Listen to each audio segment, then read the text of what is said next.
Halo Sobat BPMP Jabar, kalian sedang menyaksikan Pojok Cerdik, podcast cerita pendidikan, podcast yang akan membahas putar pendidikan khususnya yang ada di Jawa Barat. Assalamualaikum warahmatullahi wabarakatuh. Salam sejahtera untuk kita semuanya. Apa kabar Sobat BPMP Jawa Barat? Senang sekali saya Adi Mulyadi bisa menjumpai Sobat semuanya dalam Pojok Cerdik cerita pendidikan. Sobat semuanya, episode kali ini menarik untuk kita bahas karena akhir-akhir ini banyak bermunculan kasus kekerasan yang terjadi dan muncul di platform medsos. Dan ironisnya, kekerasan tersebut terjadi di satuan pendidikan. Ya, dan semakin memprihatinkan kondisinya. Sebagai upaya pencegahan dan penanganan kasus tersebut, pemerintah telah mengeluarkan kebijakan yang tercantum dalam Permendikbudristek nomor 46 tahun 2023 tentang pencegahan dan penanganan kasus kekerasan di lingkungan satuan pendidikan yang dimasukkan pada Merdeka Belajar episode 25. Oke, untuk itu berkaitan dengan upaya penanganan kasus tersebut, kita akan kupas tuntas bersama narasumber kita yang luar biasa. Ya, kali ini narasumber pertama dari Kepala BPMP Provinsi Jawa Barat, Ibu Dr. Andasri Wayuningsih. Terima kasih Pak Ading, salam kenal, sampai ketemu lagi. Sehat Bu ya? Alhamdulillah, insya Allah sehat. Semangat terus Bu dengan baju pinknya. Semangat terus, siap. Yang kedua, yang tidak kalah spesialnya, ada juga dari seorang guru dari SMK 1 Cimahi. Ya, beliau adalah Pak Latif ya. Mungkin sebutnya Kang Latif ya. Oke. Salam kenal Pak Ading. Sama-sama Pak. Kang Latif ini seorang guru Pak ya? Iya, betul sekali. Guru apa Pak? Guru bimbingan dan konseling. Oke, tentunya sangat berpengalaman dalam kasus Pak ya? Insya Allah. Oke. Iya, terima kasih Pak Latif, Ibu sudah hadir di ruang ini. Baik sobat semuanya, ya. Dari Permendikbud yang muncul, yaitu Permendikbudristek nomor 46 tahun 2023, memang ada pesan terselubung sebetulnya. Di mana definisi kekerasan yang tertulis itu sangat banyak. Artinya apa? Bahwa kita sudah bisa mendefinisikan bentuk-bentuk kekerasan yang selama ini mungkin tidak terdefinisikan. Ya. Atau mungkin ya definisi itu timbul karena kejadian yang sering muncul di satu pendidikan. Ya. Baik, kita akan kupas tuntas hal tersebut. Ibu sebagai Kepala BPMP Jabar yang sangat erat dengan kebijakan pendidikan di Jawa Barat ini, bagaimana Ibu menyikapi turunnya Permendikbud ini? Silakan. Ya, makasih Pak Ading. Saya rasa ya, mungkin saya menyapa dulu ya, Sobat BPMP dimanapun berada. Ya. Senang sekali saya pada kesempatan ini bisa bertemu lagi, membersamai semua sahabat BPMP Jabar dimanapun berada. Spesial banget ya hari ini, saya diundang lagi untuk kesekian kalinya. Spesialnya kenapa? Karena kita akan membahas bagaimana komitmen negara, komitmen pemerintah untuk bagaimana kita bisa meningkatkan upaya mengeliminasi semaksimal mungkin melakukan pencegahan kekerasan di satuan pendidikan. Tadi Pak Ading sudah menyampaikan ya, Permendikbud 46 tahun 2023. Ini memang upaya penyempurnaan dari Permendikbud sebelumnya. Penyempurnaan Bu ya? Penyempurnaan dari Permendikbud sebelumnya. Artinya gini, bicara terkait pencegahan kekerasan memang sudah menjadi mimpi kita semua tanpa terkecuali. Kekerasan ini harus dihapuskan apapun bentuknya, terlebih di satuan pendidikan. Alhamdulillah kita diperkuat dengan Permendikbud nomor 46 tahun 2023 tentang pencegahan kekerasan di satuan pendidikan. Ini menjadi wajib. Di mana Permendikbud tersebut memang menjawab kegelisahan kita semua, saya rasa masyarakat bangsa Indonesia. Karena kalau kita lihat ya, hasil asesmen nasional tahun 2022 itu 1:3. Itu kekerasan seksual itu terjadi Itu 1/3 itu maaf Bu, Bang ya. 1/3 itu apanya Bu? Ya, artinya kekerasan seksual itu terjadi dari data hasil asesmen nasional itu kurang lebih 34%, 34,5%. Artinya itu kan 1/3 dari jumlah siswa ya. Itu terjadi kekerasan seksual. Kira-kira gitu, Pak Latif. Kemudian terdapat 26,9%, 1/4 itu terjadi hukuman fisik pada anak-anak. Di kelas apa di sekolah apa tadi? Pada anak ini, pada saya anak, ya? bicara pada anak. Kalau kita bicara asesmen nasional, ini tentunya di sekolah ya, karena yang melaksanakan asesmen nasional sekolah. Kemudian 36,30%, 1/3, ini masih ada perundungan di satuan pendidikan. Ini kan angka-angka yang cukup mengkhawatirkan. Belum lagi kalau kita lihat merujuk pada hasil asesmen tahun 2021, ini juga belum mengalami kemajuan yang signifikan. Kita tahu ada undang-undang anak. Undang-undang anak itu isinya kan di mana hak perlindungan, hak layanan kepada anak ini harus yang utama. Kalau kita udah bicara kekerasan fisik, kekerasan seksual, perundungan, apalagi di satuan pendidikan, ini kan harus kita perangi bersama. Nah, alhamdulillah Permendikbud 46 itu sudah ada ya tahun 2023. Tentunya kita BBPMP sebagai UPT Kemdikbudristek ya sangat concern sekali untuk mendorong semua pemerintah daerah, khususnya Dinas Pendidikan, melalui Dinas Pendidikan Kabupaten Kota, karena Satgas kekerasan ini harus terbentuk di setiap pemerintah daerah. Satgas ya? Satgasnya harus terbentuk. Ini kan dalam rangka pencegahan kekerasan. Satgas terbentuk di satuan di pemerintah daerah. Untuk jenjang kabupaten, kota, Satgas ini harus di bawah koordinasi kepala daerah. Sementara di satuan pendidikan memang harus kita dorong untuk terbentuknya tim pencegahan kekerasan di sekolah. Maka salah satu bentuk komitmen yang harus menjadi semangat bersama di tingkat pemerintah daerah harus terbentuk Satgas. Satgas ini siapa Ibu yang Satgas ini tentunya merupakan kolaborasi bersama. Ada unsur dinas pendidikan, unsur dinas sosial, unsur dinas perempuan anak. Itu secara normatif ya. Lebih dari itu sangat luar biasa, bagus sekali gitu. Sementara di tingkat satuan pendidikan ada tim pencegahan kekerasan di satuan pendidikan, itu unsurnya kepala sekolah karena yang harus menandatangani SK itu ya. Tentunya kontrol semua di bawah kepala sekolah. Tapi unsur tim itu ya ada perwakilan guru, perwakilan orang tua ya. Nah, ini bagaimana kita mendorong agar di semua level ini kita semua punya komitmen yang sama dalam meningkatkan semangat kita semua, komitmen kita semua untuk ya mencegah terjadinya kekerasan. Berarti di level provinsi itu ada satgasnya, di kabupaten satgasnya, dan di sekolah ada TPK. Betul. Dan ini menjadi kewajiban BBPMP untuk mendorong semua pemerintah daerah segera mengeluarkan legal aspek ya. Di Jawa Barat ini relatif semua sudah menerapkan dan semua komitmen untuk pencegahan kekerasan. Tapi bagaimana komitmen ini tidak hanya cukup komitmen saja, tapi juga harus dilahirkan lah. Ada legal aspek SK, Satgas, dan SK ini harus diupload dalam sistem PP. Apa nih Bu, usaha atau kegiatan yang telah dilakukan oleh BPMP supaya ini tercapai gitu Bu? Ada Satgas, ada TPPK ini Bu. Kita tentunya begitu lahir begitu lahir Permendikbud tentang nomor 46 2023, saya terutama sebagai Kepala BBPMP sudah menindaklanjuti berupa surat agar semua kepala daerah melalui Dinas Pendidikan ya segera merumuskan, segera menerbitkan surat keputusan pembentukan Satgas, dan pastinya harus mengaktifkan Satgas itu. Jangan hanya dibentuk tapi nggak aktif gitu kan. Dan di satuan pendidikan juga sudah kita dorong agar tanpa terkecuali semua jenjang PAUD, SD, SMP, SMA, SMK, SLB, bahkan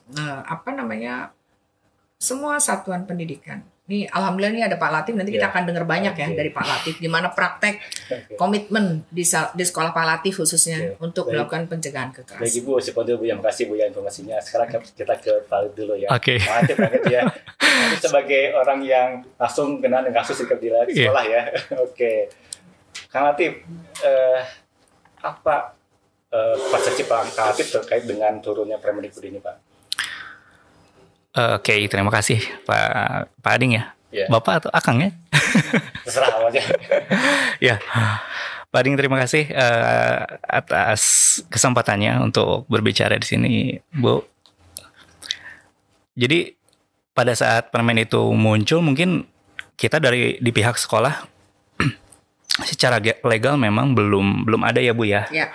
Belum ada legal aspek atau tadi bisa Ibu bilang SK-nya ya Bu ya. SK untuk terbentuknya bukan satgas mungkin tadi apa ya Bu ya? Tim ya. Pencegahan. Tim pencegahan ya. Tim pencegahan ya.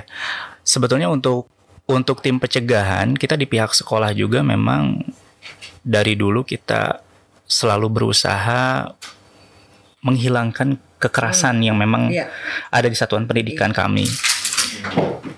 Dimulai dari kekerasan yang dimunculkan dari pendidik atau tenaga kependidikan kepada peserta didik, ataupun dari peserta didik kepada peserta didik juga gitu Bu, karena dari 3 hal itu aja ya mungkin yang ada di sekolah. Dan sebetulnya kita juga di sekolah juga dari dulu memang sudah ada beberapa program yang sudah kita kerjakan. Dulu mungkin sekitar 2017-18 itu ada sekolah ramah anak ya Bu ya. Sekolah ramah anak yang memang sekarang masih ada Kang ya? Masih berjalan Bu sebetulnya. Sampai sekarang yang memang itu lebih concern kepada hak-hak anak. Apa saja yang memang perlu didapatkan oleh anak, hak belajar, hak tumbuh kembang dan hak-hak yang lainnya lah. Betul sekali Bu, hak-hak pelindungan. Sehingga pada saat mereka tadi mungkin ya menerima bullying atau perundungan dari siapapun yang ada di sekolah gitu ya Bu atau satuan pendidikan, itu harus ada tempat naungan mereka cerita, tempat naungan mereka melaporkan, dan memang kita juga dari satuan pendidikan juga bisa memberikan layanan responsif seperti apa yang memang perlu kita berikan kepada peserta didik itu. Kuncinya ada tempat melaporkan itu ya. Betul, betul sekali. Betul Kang ya. Oke. Saya tertarik dengan yang tadi Ibu, yang pertama tadi Bu Kepala ya, bahwa Permendikbud yang baru ini, yang 4 ini adalah penyempurnaan sebelumnya gitu Bu ya. Dan memang kalau dari secara konten Bu ya, memang definisi dari kekerasan kan sangat banyak Bu ya didefinisikan. Nah, dengan kondisi ini Bu ya, artinya pendefinisian kekerasan yang cukup banyak ini, menurut Ibu gimana Bu? Hal apa yang mungkin bisa Ibu sampaikan dari sini? Ya itu, kalau kita bicara kekerasan ini kan, apalagi zaman sekarang ya, ada kekerasan itu kan ada kekerasan fisik, kekerasan verbal, betul. Ya kan? Betul Bu. Kekerasan apa ya? Sekarang di era digital sosial ini kan juga betul. Ada kekerasan apa sih? Cyberbully Bu. Kekerasan cyber ya. Dan jangan salah, kekerasan verbal, kekerasan cyber ini juga nggak kalah menyakitkan ya terhadap kekerasan fisik. Karena kekerasan itu kan juga bisa merusak mental seseorang kan. Betul. Nah, buat saya sih ya, Permendikbud 46 ini ya sudah sangat sempurna lah untuk saat ini gitu kan. Sangat bagus, dimana udah mengatur sebuah sistem bagaimana pencegahan. Tadi Pak Latif sudah sangat keren banget, di sekolahnya sudah berjalan sebetulnya. Sejak dulu udah ada. Saya rasa banyak di satuan pendidikan sudah melakukan, tapi ketika pencegahan itu belum terstruktur, masih ini sporadis gitu. Apalagi sekarang ini kecepatan digital kadang-kadang lebih cepat ya Pak ya. Betul Bu. Ditanganinnya. Mungkin ditangannya udah selesai, ini tiba-tiba viral gitu. Betul. Dan ini kan sering sekali ya kita direpotkan, apalagi punten Pak Latif, kita lembaga pemerintah ini sering direpotkan bahkan berita itu sudah lama tapi viral lagi gitu kan. Itu sering direpotkan. Nah, jadi kalau bicara jenis-jenis kekerasan itu cukup banyak ya, jenis kekerasan. Saya rasa mungkin kita cukup panjang waktunya nih kalau harus mengulas jenis kekerasan. Betul. Tapi yang menjadi komitmen Permendikbud 46 2023 yang saya bilang saat ini itu yang terbaik gitu kan. Ini yang harus kita dorong dan kita masifkan agar apa yang menjadi amanat di Permendikbud tersebut betul-betul bisa ditindaklanjuti oleh yang tadi saya bilang di tingkat pemerintah daerah, itu namanya Satgas. Satgas itu unsurnya bisa banyak, tidak hanya Dinas Pendidikan, PPA atau sosial, bisa diperkaya dengan dinas yang lain atau penggiat yang lain diperlukan. Nah ini Bu, yang penting kalau nggak salah karena kita ini bicara ini ya memang harus kolaborasi lah ya. Betul. Semua punya komitmen. Perlindungan kan bisa ada di mana saja. Anak di rumah bisa kena masalah, di tempat kerja pun. Jadi yang namanya Satgas ini butuh satu komitmen yang bisa lebih luas gitu. Sementara di satuan pendidikan tim pencegahannya itu ya tim PPPK itu. Nah, ini yang selebih dini harus menjadi tentunya kita berharap semua tidak harus nunggu kekerasan datang baru bertindak. Betul, Bu. Jadi tim ini jangan nunggu pasca, jangan nunggu ada, tapi yang harus dilakukan dan ini menjadi concern seperti Pak Latif ya, guru BK pastilah jadi tim ya Pak ya. Nah, guru BK tuh pasti jadi tim. Iya, itu udah otomatis gitu kan. Nah, ini nih tim di satuan pendidikan ini harus punya perencanaan secara berkala, melakukan sosialisasi. Betul. Bagaimana pencegahan itu kan bagian dari preventif, terus melakukan konseling kepada anak-anak yang punya masalah, karena bahayanya perundungan, bahaya kekerasan ini nggak hanya yang dirundung, nggak hanya yang menerima kekerasan, tapi jangka panjang yang melakukan kekerasan pun juga ada gangguan psikis yang juga harus itu kan ya Pak ya? Betul, karena memang terbiasa Bu. Iya. Setuju begini Bu ya. Kita dengan tadi yang Bu terakhir Bu ya, yang dirundung dan yang merundung itu sama-sama mesti ditindaki Bu ya. Nah, mungkin dari Kang Latif ya, selama ini bagaimana Pak menangani yang dirundung itu Pak? Sebetulnya oke. Tadi kalau misalnya Ibu sudah menyampaikan, jadi saya bingung nih partnya belah mana ya. Jadi kalau misalkan dibilang korban mungkin ya, kita bisa bilang korban karena ini kekerasan. Kalau kekerasan pasti ada pelaku, ada korban. Pada saat ada korban bully atau korban kekerasan, yang perlu kita kuatkan itu yang paling pertama itu adalah mentalnya Bu. Mental. Betul. Gitu ya. Betul. Karena kalau misalkan kita lihat kalau kekerasan secara fisik mungkin ada bekasnya ya Bu ya, lebam, merah atau benjol gitu kan. Tapi kalau misalkan kekerasan secara verbal, psikis atau secara cyber gitu ya, itu nggak akan kelihatan. Paling mereka menyendiri, menarik diri dari lingkungan, nggak pernah mau masuk ke sekolah, nggak mau ketemu sama teman-teman. Bisa asosial. Betul, asosial. Dan itu tidak terlihat. Itu malah makin bahaya ya. Betul. Jauh lebih bahaya. Betul sekali. Sehingga yang memang perlu kita perbaiki ya mentalnya. Mental mereka yang memang kita perlu perbaiki. Kita bukan perlu perbaiki mungkin ya. Kita kuatkan lagi mentalnya. Walaupun memang di satuan pendidikan kami ya Bu melalui layanan bimbingan dan konseling, kita juga ada layanan preventif yang memang ini yang keren banget nih preventif ini nih. Ya, jadi ada layanan preventif. Ya. Program apa yang mungkin yang Kang Latif kembangkan selama ini di sekolah Kang gitu ya? Dalam rangka preventif. Sebetulnya dalam bimbingan dan konseling itu ada 4 layanan Bu. Yang pertama itu layanan dasar. Yang kedua layanan responsif, lalu ada perencanaan individual dan dukungan sistem. Nah, untuk layanan dasar itu di dalamnya ada layanan klasikal yang memang kita memberikan layanan-layanan preventif berupa masuk ke kelas, Bu. Kita masuk ke kelas juga. Jadi guru BK juga tuh masuk ke kelas. ya? Betul, ada jamnya. Sosialisasi gitu ya. Ya, betul. Jadi seperti jam mata pelajaran aja, Bu. Oke. Jadi masuk ke kelas, kita ngasih layanan preventif, entah itu masalah bullying, entah itu masalah kesiapan mental, entah itu pokoknya masalah-masalah yang memang biasa mereka lakukan. Dan memang kita biasanya di awal itu akan ada asesmen terlebih dahulu kepada peserta didik, disesuaikan dengan kebutuhan mereka. Betul sekali, Bu. Bentuknya apa Kang asesmennya? Asesmennya berbagai macam. Biasanya kita menggunakan asesmen yang sudah biasa kita lakukan, atau kita menggunakan asesmen yang alat ungkap masalah gitu. Betul, alat ungkap masalah. Atau kita juga bisa melihat fenomena yang sedang tune in sekarang apa nih, Bu? Misalkan ya yang kemarin. Lagi tren gitu. Betul. Yang sedang lagi tren, kira-kira anak ini butuh nggak ya? Tapi walaupun butuh atau tidak, pasti kita berikan. Sehingga mereka punya batasan, tahu bagaimana cara menyikapi, dan bagaimana mereka harus bertindak.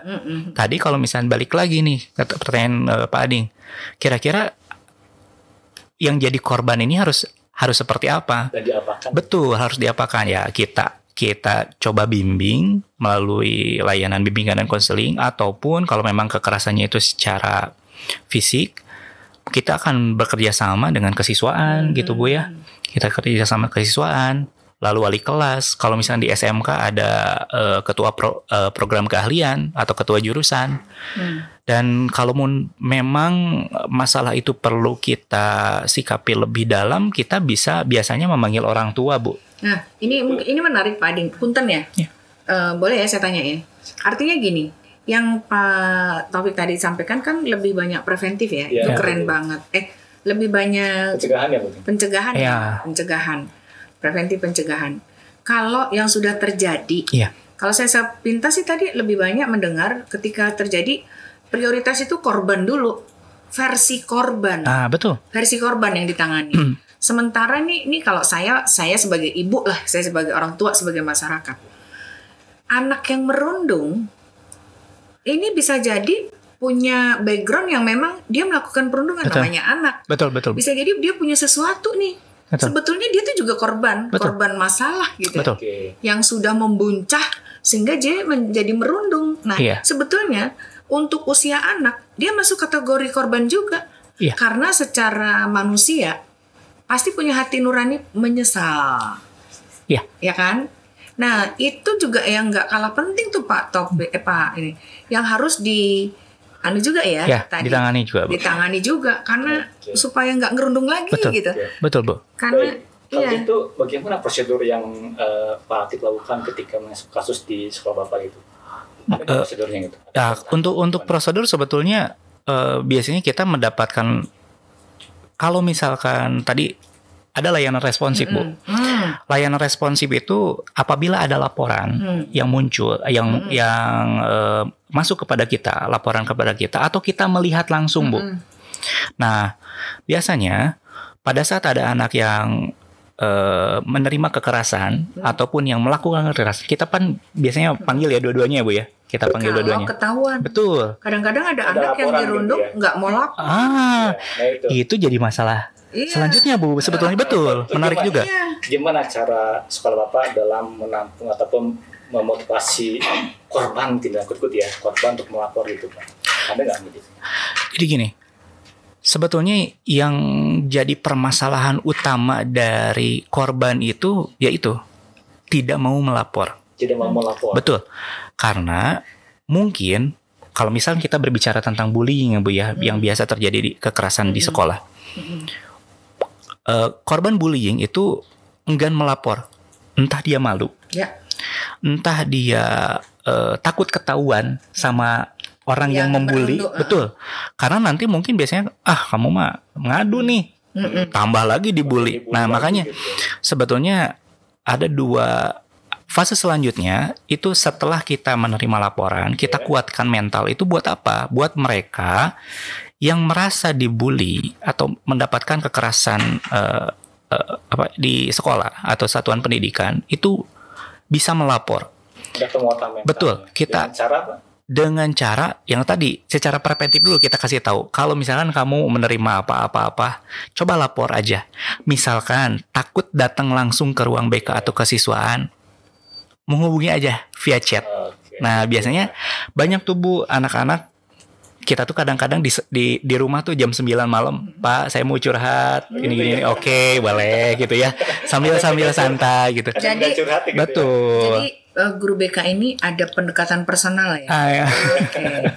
Jadi ada hotline gitu ya. Iya, tapi kadang-kadang ya kita juga kalau memang masalahnya cukup dalam gitu ya, yang memang perlu ketemu. Saya selalu menganjurkan ke anak itu untuk ketemu langsung gitu. Kita janjian aja. Misalkan besok pas istirahat ya, datang aja ke ruang BK. Tapi Pak malu, ya udah.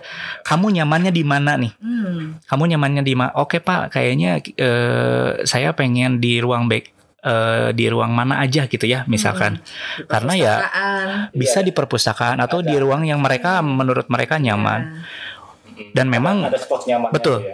Dan memang alhamdulillah Pak, kita juga di SMK Negeri 1 Cimahi juga itu memiliki ruangan BK yang cukup proporsional. Kita memiliki ruangan konseling, konseling individual, konseling kelompok, ataupun bimbingan kelompok yang memang cukup. Ada beberapa ruangan di ruang BK yang memang bisa kita gunakan untuk melakukan layanan konseling itu sendiri. Jadi bebas mau di mana. Akang atau teteh mau nyamannya di mana gitu. Baik, Pak Latif, luar biasa nih pengalamannya ya.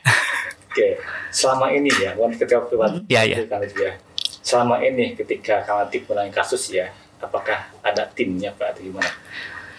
Untuk tim sih sebetulnya kita biasanya untuk kekerasan ya, biasanya kita kerja kolaborasi antara kesiswaan dan juga guru bimbingan dan konseling. Tapi tidak menutup kemungkinan wali kelas, ketua program keahlian, dan guru-guru mata pelajaran yang lain pun itu bisa menangani permasalahan seperti itu. Karena itu menjadi sebuah tugas bersama ya untuk memerangi yang namanya kekerasan yang ada di sekolah. Walaupun dalam bentuk SK-nya belum gitu. Belum, ya. Walaupun pada saat berjalan ya semuanya ikut bekerja bareng-bareng karena tujuannya kan satu ya Bu ya. Tujuannya satu, walaupun memang ada tim, ya sudahlah ada tim tapi yang kerjanya itu tugas bersama sih menurut saya sih Bu. Baik, luar biasa. Harus itu. Betul. Iya. Sangat menarik pengalamannya Pak Latif. Dari Ibu juga, dari kebijakannya luar biasa Bu ya. Tapi gini Pak Ading, Gimana Bu? Ini kan gerakan bersama ya. Betul Bu. Pencegahan kekerasan khususnya di satuan pendidikan ini kan gerakan bersama. Betul Bu. Tanpa terkecuali. Saya mohon izin pada kesempatan ini ingin menghimbau Pak Ading. Jadi seluruh satuan pendidikan khususnya yang ada di Jawa Barat, pada kesempatan ini saya menghimbau, mari segera setiap satuan pendidikan, baik itu jenjang PAUD, SD, SMP, SMA, SMK, SLB maupun sekolah masyarakat ya. Iya. Swasta. Ini negeri dan swasta. Semuanya wajib membentuk tim pencegahan kekerasan di satuan pendidikan. Dan semua dalam tim itu tidak hanya reaktif pada saat sudah terjadinya kekerasan, tapi harus memiliki program untuk melakukan mitigasi kekerasan itu. Sehingga program ini harus dijalankan secara berkala. Ini yang namanya pencegahan, namanya juga tim pencegahan kekerasan di satuan pendidikan. Jadi jangan bekerja pada saat ada kekerasan atau bekerja manakala udah viral. Ini kan yang sering kejadian gitu Pak Latif. Iya Bu. Ya kan Pak Ading ya? Iya. Kita repot setelah udah viral. Reaktif kita tuh. Iya, teriak dulu setelah dipukul ya Bu. Ini saya mohon setiap satuan pendidikan selesaikan di tingkat satuan pendidikan pencegahannya dan penanganannya dengan baik. Dan saya juga berharap di setiap satuan pendidikan, ayo libatkan setiap orang tua untuk juga proaktif memberikan bimbingan anak-anak kita di rumah. Karena menurut saya, kenapa kekerasan atau bullying itu terjadi? Biasanya ini karena kurang literasi. Literasi dalam arti anak-anak kita masih perlu mendapatkan pembekalan. Betul. Esensi jangan merundung, esensi jangan membuli, esensi harus kuat mental, Itu dari siapa, esensi Bu, harus kira-kira menghormati. harusnya, Itu harus kerjasama orang tua dengan guru. Maka tim pencegahan kekerasan itu salah satunya ya wajib membangun komunikasi dengan pihak orang tua. Ya. Setuju kan Pak Latif ya? Sepakat, Bu. Lintas sektoral Bu ya. Iya, di setiap satuan pendidikan ini harusnya efektif tim itu.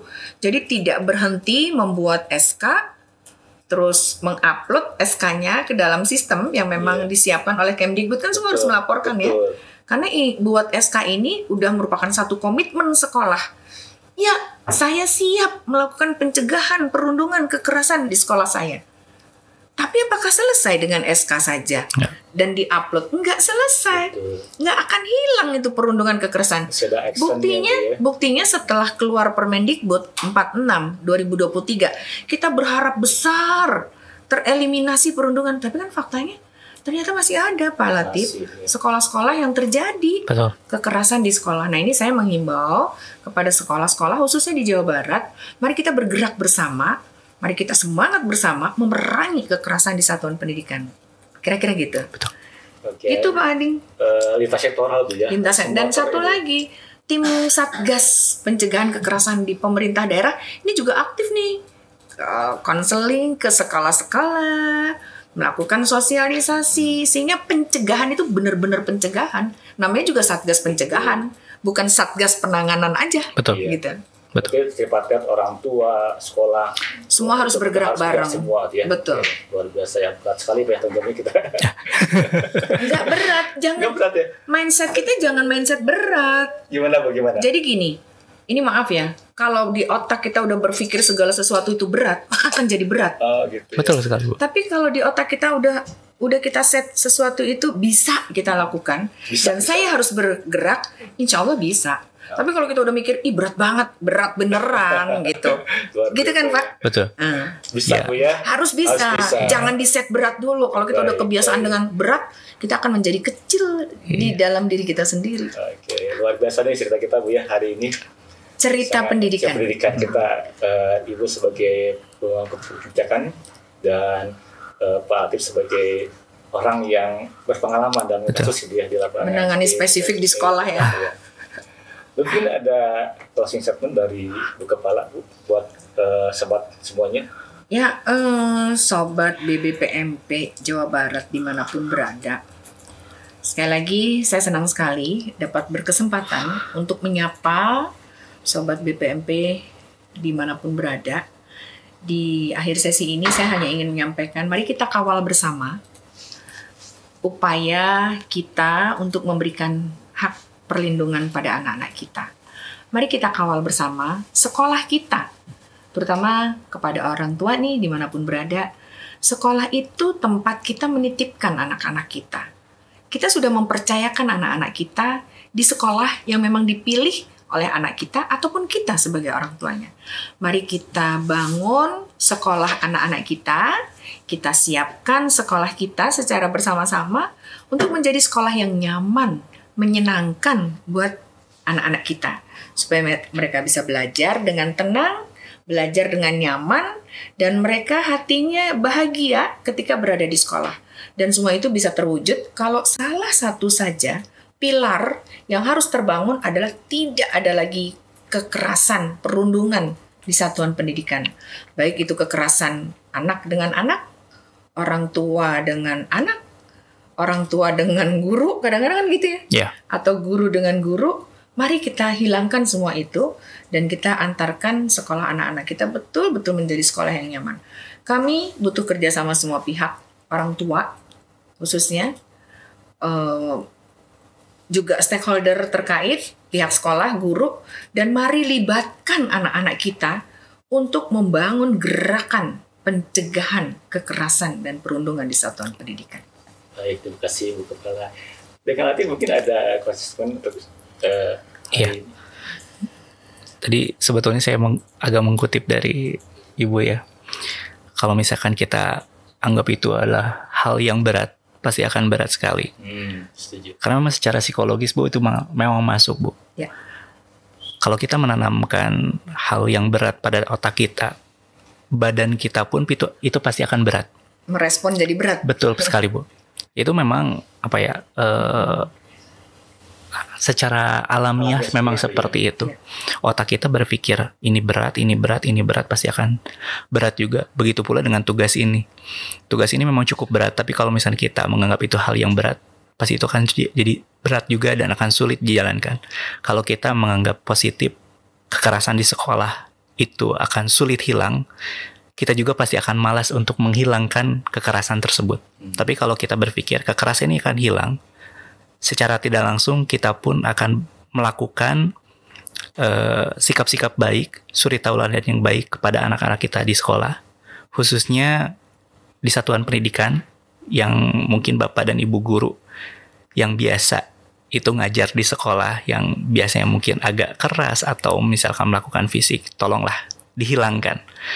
Dan dengan permen ini ya Bu, 46 ini semoga saja kekerasan kita coba hilangkan di sekolah, di satuan pendidikan. Bukan coba, harus dihilangkan. Betul Bu, harus hilang. Dan kita juga harus bisa berkolaborasi aktif dengan orang tua. Karena ya Bu, di sekolah itu hanya 8 jam Bu. Ya. Sisanya ada di rumah. Betul. Jadi perilaku, sikap, intonasi bicara orang tua di rumah mungkin akan dikopi oleh anak. Jadi kita mohon kepada orang tua yang ada di rumah, berikan contoh terbaik bagi mereka, karena mereka akan menjadi apa yang Bapak Ibu inginkan jika Bapak dan Ibu tetap berpositif thinking dan melakukan hal yang baik juga. Oke, mungkin terima kasih. Baik, terima kasih Ibu Kepala atas obrolan hari ini ya, dan Pak Latif mungkin 2 kata dari kami, luar biasa. Ada pemimpinnya mungkin ya kolaborasi dari Ibu ya, antara sekolah, orang tua dan masyarakat gitu ya. Dan juga mungkin ya kita harus berpikir bahwa kita bisa. Betul. Harus bisa. Ini tanggung jawab semua kan itu ya. Setuju. Oke. Terima kasih sekali lagi Ibu Kepala. Sama-sama. Terima kasih Pak Ding, Ibu. Terima kasih ya Bu. Terima kasih banyak. Mudah-mudahan bisa kita hilangkan semua kekerasan sekolah kita. Amin. Sobat BBPMP Jabar, mari kita semua mengawal dan mengawasi implementasi Permendikbud nomor 46 tahun 2023 ini. Ya. Mari bergerak serentak menciptakan satuan pendidikan yang inklusif, berkebinekaan, dan bebas dari kekerasan sebagai bentuk komitmen kita dalam mewujudkan cita-cita mereka belajar. Kami ucapkan terima kasih kepada kedua narasumber Pojok Cerdik FC kali ini, dan tentunya pada Sobat BBPN Jabar. Jangan lupa untuk menyaksikan kembali Pojok Cerdik di episode dan tema berikutnya yang jauh lebih menarik. Subscribe and share YouTube channel BBP Jabar. Follow juga media sosial kami di Instagram, Twitter, dan TikTok BBPMP Jawa Barat. Saya Adi Mulyadi pamit. Salam Merdeka Belajar. Assalamualaikum warahmatullahi wabarakatuh.